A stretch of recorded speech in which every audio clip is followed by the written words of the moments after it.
Nākošais princips ir meklē mieru sevi. Un meklē šo mieru sevi neskatoties uz apkārtējās pasaules mainīgumu. Nemeklē to mieru apstākļos ap tevi, bet sevī iekšā. Apstākļi ap tevi būs mainīgi nepārtraukti. Miers ir jāatrod sevī iekšā. Ārējā pasaule ir nepārtraukti mainīga. Tur ir pēkšņi notikumi, vētras, katastrofas, politiskās pārmaiņas, kara darbības, konflikti. Tas vienmēr ir noticis, palas vēsturi, tas nav nekas jauns. Tur tu neko nevari izdarīt. Un ja tu iedomājies, ka tu varēsi kontrolēt apkārtējo pasauli vai to pakļaut savām ambīcijām, tad tas kā likums tevi vedīs pie nopietnām vilšanām, pie iekšējās disharmonijas. Tavā pakļautībā ir nevis ārējie apstākļi, bet tavā pakļautībā ir tava iekšējā pasaule.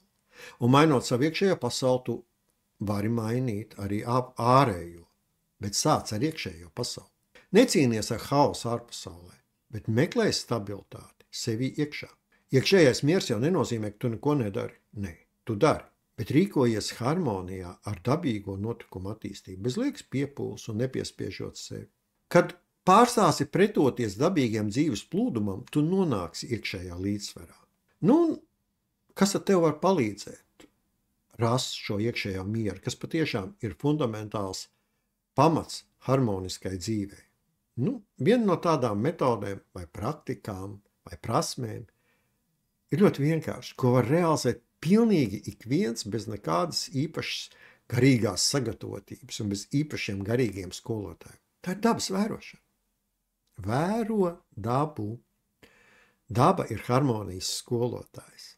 Vērojot dabas ciklus, vēju, upju kustību, ūdens plūsmas, pamazām sapratīsi, ka viss ir pakļauts dabiskas kārtības likumam.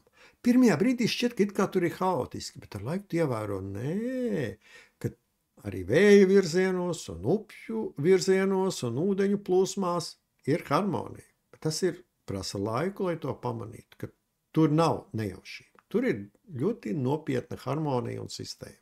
Tas iedvesmo un palīdz rast iekšējo mieru. Ja tev kādu brīdi šķiet, ka visa pasaule ir sajukusi prātā, tad pavēro, vai gadījumā neesi apvainojies par to, ka tā pasaule jau neatbilst tavām koncepcijām.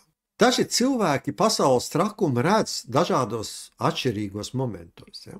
Bet viņus visus vieno to, ka cilvēki vaino apkārtējo pasauli un saka, ka tā ir sajukusi prātā. Bet vai apkārtējā pasaule, kas visiem cilvēkiem ir viena tā pati, var sajukt prātā dažādos veidos, dažādās vietās un dažādos punktos? Diez vai. Būtībā jau te problēma ir šo cilvēku atšķirīgajās prāta koncepcijās, kādai šai pasaulē jābūt. Katram viņas ir citādāks, protams, ka pasaule neatbilst šīm koncepcijām, un tad cilvēks saka, ka pasaule ir prātā sajukusi. Nē. Vaina jābūt koncepcijās, kuras tu pats sev esi sakonstruējis prātā, neiedziļinoties visuma uzbūves principos, neiedziļinoties dziļākajās zināšanās par to, kā visums darbojās. Tad nākošā prakse, kas ir ļoti rekomendējama, ko arī var darīt ik viens, tā ir vienkārši pārmaiņu pieņemšana. Pasaules mainīgums ir dabīga parādība. Pretoties tam, tas nozīmē iet pret visuma likumiem, pretoties tam, tas nozīmē jaukt ārā visuma harmoniju. Pieņem pārmaiņas kā dabīgu dzīves sastāvdaļu un saglabājot iekšējo mieru pat grūtos brīžos. Pieņem pārmaiņas kā iespēju. Nākošā lieta, kas palīdz saglabāt iekšējo mieru vai rast iekšējo mieru, tā ir pašizziņa. Tad, lai rastu šo iekšējo mieru, ir jāiepazīst ar savu patiesā dabu.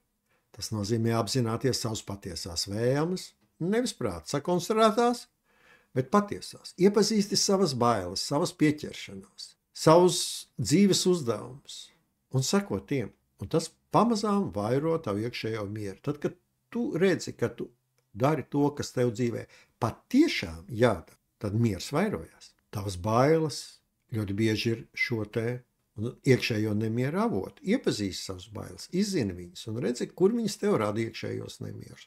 Un tad ar laiku iemācīsies no tā izvairīties. Redzi arī to, ka tavas pieķeršanās emocionālās tev arī nedod mieru. Tu kļūsi no kaut kā atkarīgs, tu nevari realizēt sevi.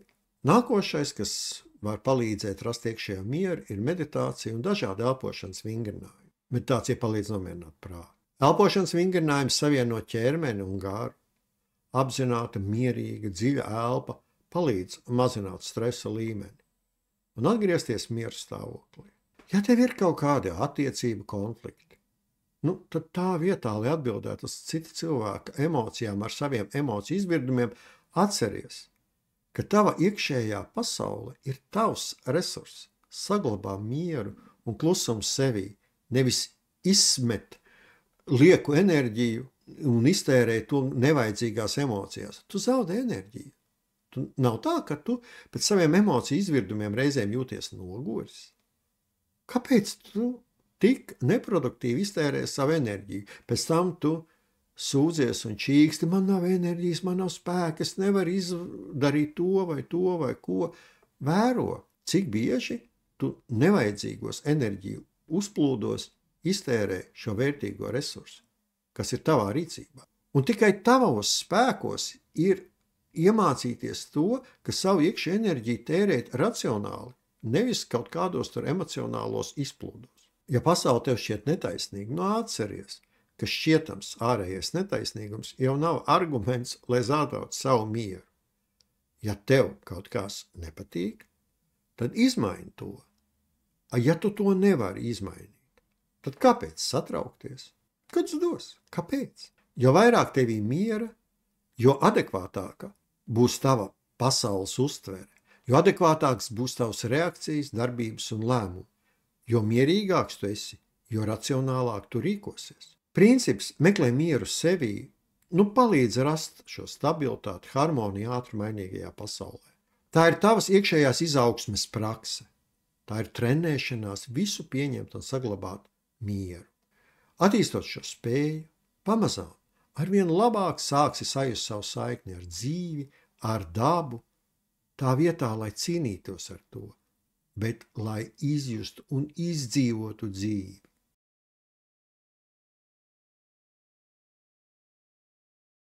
Ieklausies savā intuīcijā. Šī ir ļoti svarīga lieta, jo iekšējā gudrība un intuīcija tas ir nenovērtējams vērtības.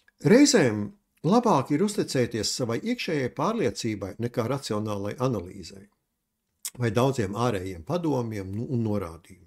Intuīcija tā ir mūsu saikne ar dievišķo, saikne ar savu iekšējo es.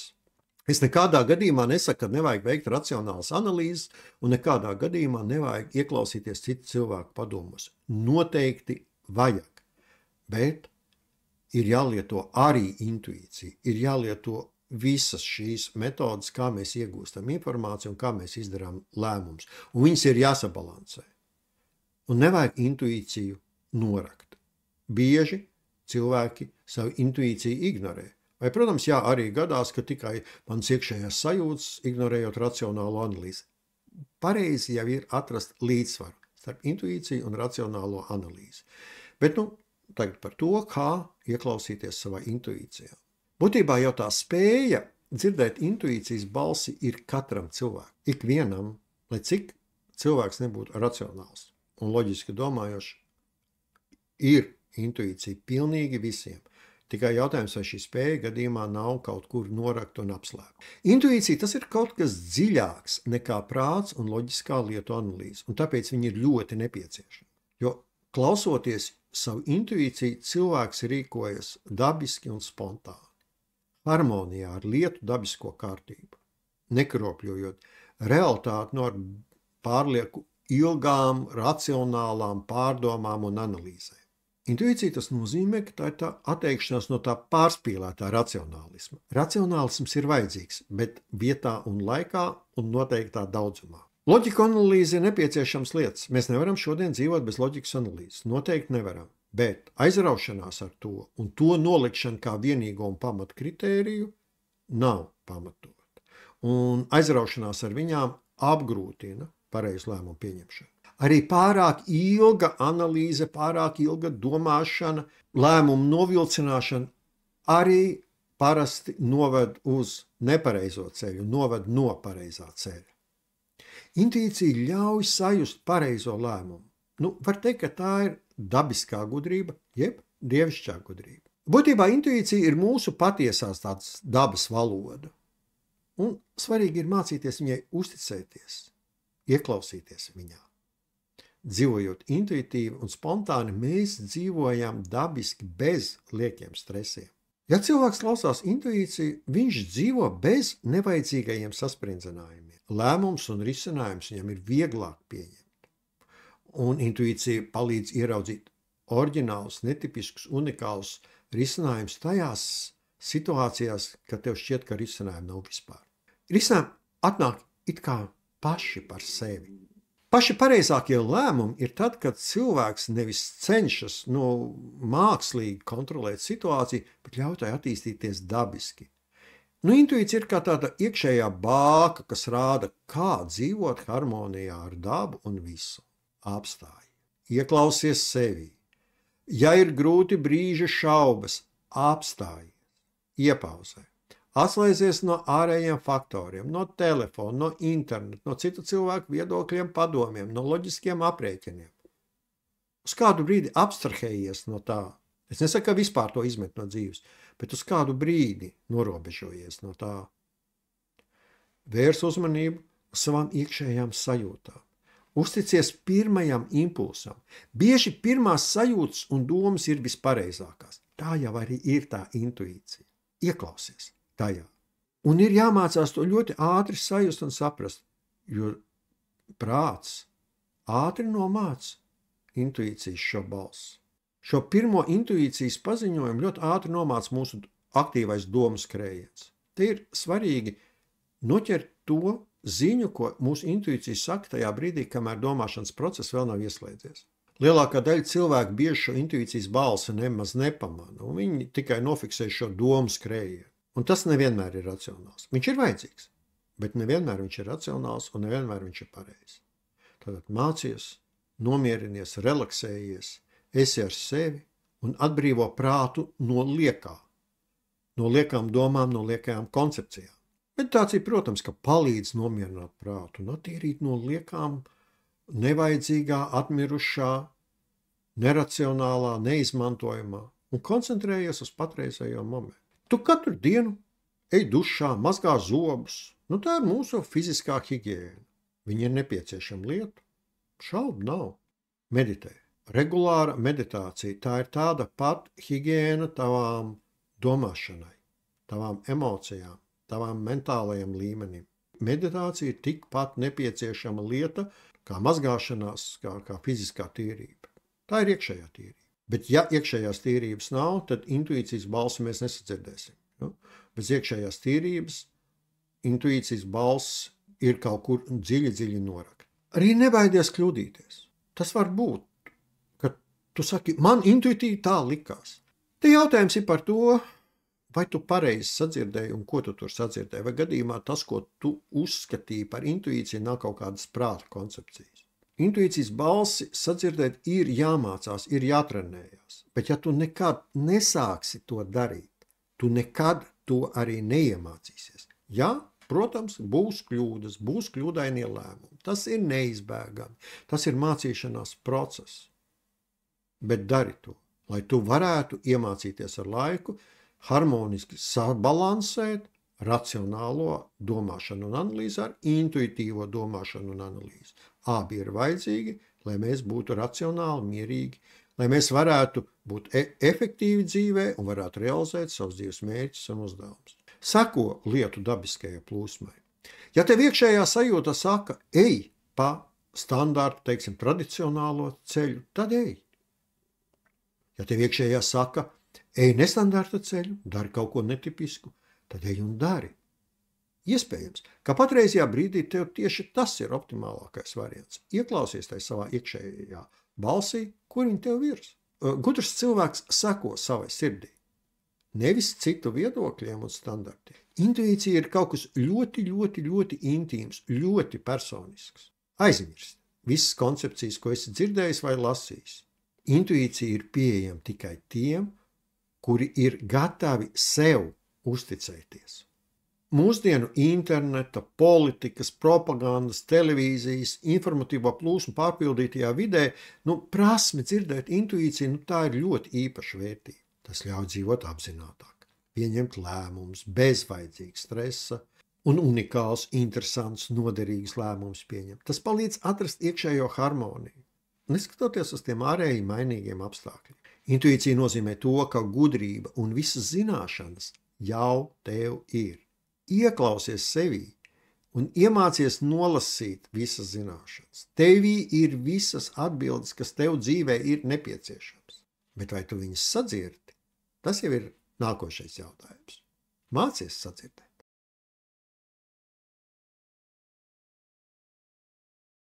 Vēl viens ārkārtīgi svarīgs princips ir dzīvo mēreni. Tas nozīmē to, ka ir ļoti svarīgi ievērot līdzsvaru visās dzīves sfērās. Dzīvo mēreni nozīmē izvairies no galējībām, gan domās, gan darbos, gan materiālajās lietās, gan garīgajās lietās. Mēreni tas nenozīmē, ka tev no visa dzīvē jāatsakās. Nē, noteikti nē.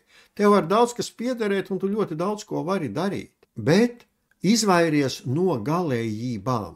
Kāds, kurš saka, tikai garīgais, es tikai garīgās zināšanas mācīšos un sakošu tikai garīgajām ceļām, viņš nedzīvo mēreni, viņš nedzīvo harmoniski. Apgalvojums, es dzīvošu tikai garīgajām lietām, ir tāda pat braukšana pa grāvi, kā ir tikai materiālais, ir tikai tas, ko es redzu, un ir tikai tas, ko es varu izdarīt. Abi šie varianti nav dzīvošana mēreni, abi ir pārspīlējumi. Līdzsvari jāatrod, jāizharmonizē un jāizlīdzsvaro visi mūsu dzīves aspekti. Mērenība ir ceļš uz iekšējo un ārējo līdzsvaru. Tā ir tā atslēga uz to laimīgo dzīvi. Mērenība ir pārspīlēta vēlmju apzināta ierobežošana. Es jau redzu, kur man ir pārspīlētas vēlmes. Teiksim, vai nu pārāk daudz naudas, vai arī, teiksim, atteikties no visa materiāla. Abi ir pārspīlējumi. Un es redzu, ka man ir pārspīlējumi, un es sākšu tevi tajās sfērās ierobežot. Pārspīlēts vēlmes, iekārs, pārspīlēts darbības ved pie fiziska un emocionāla izsīkuma. Tu zaudējies spēkus, nav līdzsvaru. Viss dzīvē ir pakļauts līdzsvaru likumiem. Pārspīlējumi jebkurā jomā ved pie degradācijas. Mērenība visā palīdz saglabāt harmoniju. Upes netek pārāk ātri. Viņas tek tik ātri, cik tas ir harmoniski attiecīgajam reljefam. Koki aug ar dabīgu ātrumu. Saule nespīd spožāk vairāk kā nepieciešama. Viss attīstās pakāpeniski, soli pa solītim, savā ritmā.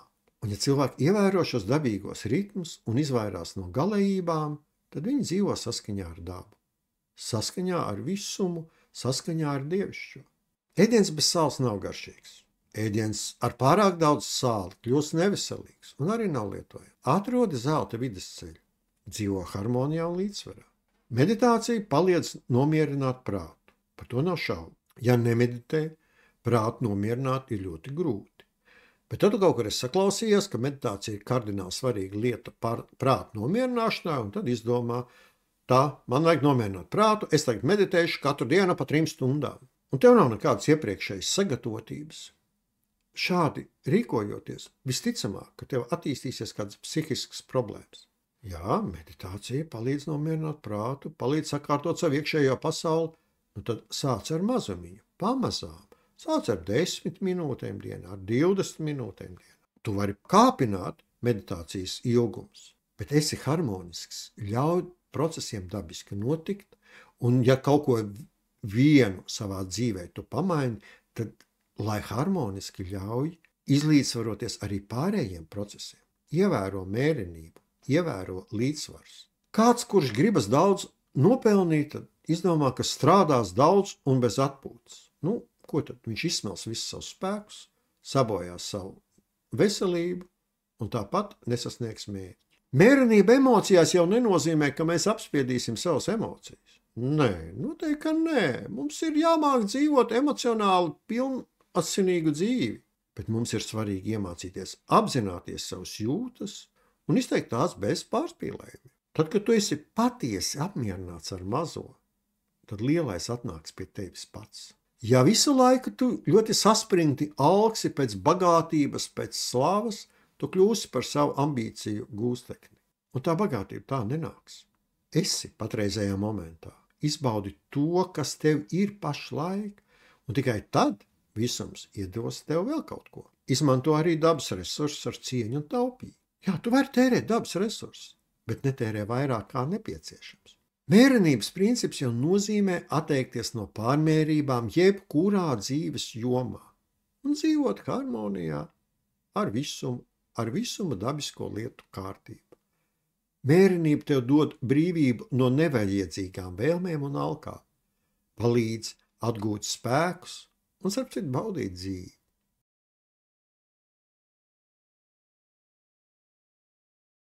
Nākošais princips – vienkāršība. Vienkāršība augstākā vērtība. Cieni vienkāršību kā harmonisks un apzināts dzīves pamats. Vienkāršība nenozīmē, ka es tagad atteikšos no visa, dzīvošu nabadzībā. Nē, tā nav vienkāršība, tie ir pārspīlējumi. Tev var piederēt lielas materiālās vērtības. Runa nav par to. Vienkāršība ir domāšanas veids, kas palīdz koncentrēties uz galveno un atmest visu lieko. Vienkāršība nozīmē dabiskumu un nozīmē to, ka tur nav kaut kādu mākslīgu prāta koncepciju, mākslīgi saražotu prāta sarežģījumu. Tur nav nekā mākslīga un nevajadzīga. Ja tava dzīve piepildīta ar daudzām vēlmēm, daudzām ambīcijām, prāta konstrukcijām, tā ir attālināta no dabiskuma, attālināta no vienkāršības. Tur nevar būt harmonijas, tur nevar būt laimes. Vēlmes tev var būt. Vēlmes ir pilnīgi normāla parādība. Tas ir normāli. Jautājums ir tikai, cik tev daudz to vēlmju, un vai tavas vēlmes tev nesarežģīja dzīvi, vai tu neesi atkarīgs no savām vēlmēm. Kurš kontrolē tavu dzīvi, tu vai tavas vēlmes? Tas gan ir svarīgs jautājums. Ja dzīve ir sarežģīta, tu neredzi savus patiesos mērķus un uzdevumus, tu neieraudzīsi savu patieso es, tu nevari realizēt sevi, un tu nevari dzīvot to dzīvi, kas atbilst tev. Tu nevari gūt harmoniju un laimi. Neiespēj. Lai rastu iekšējo mieru, atbrīvojies no pārmērībām, atbrīvojies no sarežģītības. Dzīvo saskaņā ar dabu un savu dziļāko būtību. Vienkārši tas nenozīmē primitīvi. Tu vari darīt arī ļoti sarežģītu darbu. Tu vari būt IT inženieris, kardioķirurgs vai vēl kaut kas. Tās lietas nav saistība ar vienkāršību. Vienkāršība nozīmē cienīt lietu dabiskumu, cienīt lietu dabu tādu, kāda viņa ir, pieņemt visas apkārtējās lietas procesus tādu, kādi viņi ir, un izvairīties no liekā un nevajadzīgā. Tu vari lietot visus civilizācijas labumus uz priekšu. Lieto, tikai nekļūsti no tiem atkarīgs. Vēro, cik daudz tie aizņem tavas dzīves, tava laika. Lieto tos. Izmantos tos sev, bet izmanto tos sev tik, cik tev pat tiešām vajadzīgs savu mērķu realizēšanai. Nevis viņos pazūdi un izšķīst. Dzīvot saskaņā ar dabu jau nenozīmē, ka jāiet dzīvot alā. Ne tuvu. Vēlme dzīvot alā un pateikt, tikai tur var atrast dabu, ir kārtējais pārspīlējums. Tu vari dzīvot arī lielpilsētā, bet ievēro lietu dabisko kārtību. Vienkāršība domās, tas nozīmē to, ka cilvēka prāts grib visu sarežģīt, grib analizēt, satraukties, būvēt plānus un ilūzijas. Tā ir ļoti dabīga prāta īpašība. Ir svarīgi to apzināties un redzēt. Nomierini prātu. Atlaid savas pārmērīgās domas, pārmērīgu analīzi un koncentrējies uz patreizējo momentu. Vienkāršība domās nozīmē, ka tu esi apzināts un pieņem pasauli tādu, kāda tā ir. Vienkāršība mūsu darbībās, tas nozīmē to, ka tu rīkojies dabiski. Dari to, kas tev patiesi nepieciešams konkrētajā brīdī, un izvairies no liekām darbībām, nedari nevajadzīgo. Neiztērē savu enerģiju nevajadzīgās darbībās. Starp citu, ģeniālais slēpjas vienkāršībā. Arī vienkāršība ir svarīgi ieviest mūsu ikdienas dzīvē. Minimālisms tavā sadzīvē palīdz koncentrēties uz galveno. Nav jādzīvo mucā. Nē. Iemācies atdalīt vajadzīgo no liekā. Lai tev apkārt ir tikai tās lietas un priekšmeti, kuri tev dod prieku vai kuri tev ir noderīgi. Ja dod prieku, arī ir noderīgi. Pārējais viss ir liekas. Ja tavā mājā tev ir tikai vajadzīgie priekšmeti, tad māja elpo brīvi, viņa ir pilna ar enerģiju un viņa tevi uzlādē. Ja māja piekraut ar vecajām, nevajadzīgām gadiem nelietotām mantām, māja ir apspiesta, tajā ir maz enerģijas. Tev pašam tajā grūti pārvietoties. Šāda māja nesniedz tev atpūtu un neuzlādās sevi.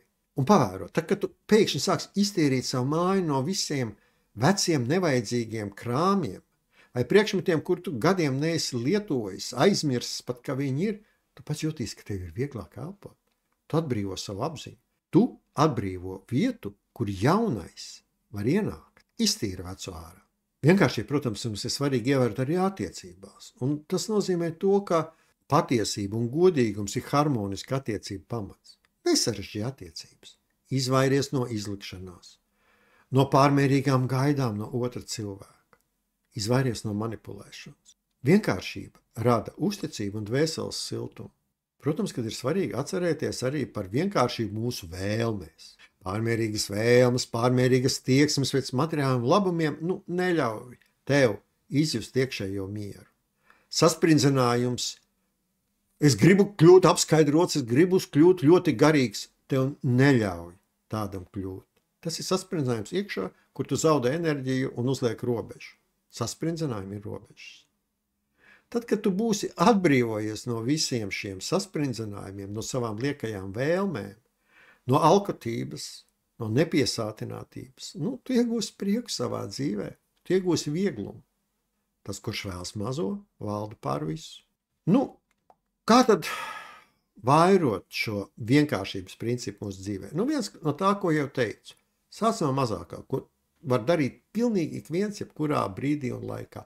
Iztīri savu māju, dzīvokli no visa nevajadzīgā. Tas, ko tu jau gadu neesi lietojis, visticamāk tev nav vajadzīgs vispār nemaz. Sakārto savu darba vietu. Un tas jau ir sākums, tas ir pirmais solis jau uz to, lai vairotu vienkāršības principu savā dzīvē. Vēro dabu. Regulāras dabas vienkāršības vērošana palīdz saprast, ka pats skaistākais ir nevis mākslīgais, bet dabiskais. Dabā nav nekā lieka, bet daba ir brīnišķīga. Dabā nav nekā tāda, kas konkrētajā vietā un mirklī nekalpotu kādam mērķim vai uzdevumam. Siltuma radīšanai, augu augšanas nodrošināšanai vai skaistu emociju gūšanai. Vienalga, bet kaut kādam mērķim dabā viss kalpo. Lieka dabā nekā nav. Arī ir svarīga tāda lieta kā apzinātības praksa, lai vairotu vienkāršību savā dzīvē. Mācies sabremzēties. Tas nozīmē būt šeit un tagad. Vēro tikai to mirkli, kas tev ir. Patreizējais moments ir vienīgais jau būtībā, kas tev ir. Un vienkāršība sāks ar katru šī momenta apzināšanos. Bez steigas, bez liekām domām, ar iekšēju mieru. Jā, protams, ka vienkāršība palīdz vairot arī meditāciju. Meditācijā tie prātu, nomierina domas, māca izbaudīt iekšējo mieru. Palīdz piepildīt sevi ar vienkāršību un skaidrību. Pie vienkāršības noteikti palīdz arī tāda lieta kā prioritāšu sarakstu veidošana. Ja? Definē, kas tev patiešām ir svarīgi, sarakst, kas tev tam ir vajadzīgs, un tad skaties, kas ir pirmšķirīgāks, tas uzšķirīgāko no savas dzīves atmet, un koncentrējies uz galveniem savas dzīves aspektiem. Princips, ka vienkāršība ir ļoti augsta, fundamentāla dzīves vērtība, atgādina jau tev to, ka patiesība, laime, harmonija nav sarežģītajās mākslīgajās konstrukcijās. Patiesība, laime, harmonija ir dabiskumā, patiesumā, vienkāršībā. Tas nozīmē dzīvot apzināti, cienīt lietu dabu, un rast prieku ikvienā momentā, ikvienā mirklī. Esi šeit un tagad, un izjūti prieku šeit un tagad. Prieku tu nevari izjust nākotnē. Tev var būt tikai sapņi par prieku nākotnē. Prieku tu nevari izjust pagātnē, tur tev ir tikai atmiņas. Bet patiesi izjust prieku tu vari tikai šeit, šajā brīdī.